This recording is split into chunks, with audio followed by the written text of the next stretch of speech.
I was so much privileged man. তো ওরে আমি একদিন জিজ্ঞাসা করছি যে, এই তুমি তো আমার চেয়ে বেশি বড় না, তুমি প্রিন্সিপাল হয়ে বসে রইছো, আমি এখনো মানে সিনিয়র প্রমোশনের জন্য চিল্লাপাল্লা করতেছি, আমার কিছু পরামর্শ দাও যে আমি কিভাবে হইতে পারি।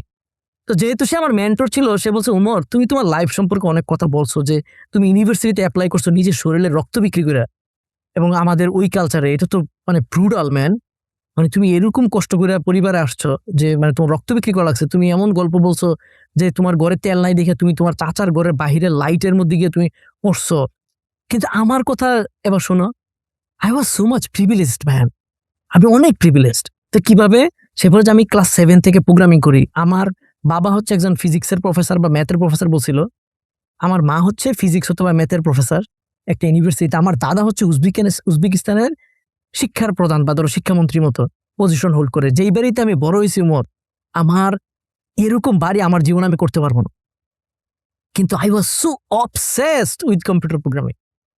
আমি অনেক প্রিভিলেজড, কিন্তু আমি at the same time I was obsessed with that.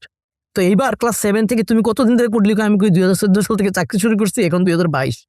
তো কই তুমি এই 8-10 বছর কাজ করছো, আর আমি 20-25 বছর কাজ করে প্রিন্সিপালে যে এবার তুমি কও, তুমি আগাইছো না আমি আগাইছি? তুমি এত সাফারিংস এর ভিতর দিয়েও গেছো, রাইট? তো ইভেন সে এত প্রিভিলেজ হওয়ার পরেও তার কিছু কইছে তুই এরকম বড় পজিশন হোল্ড কর, এত like burn your ass off, কেউ তো বলে নাই।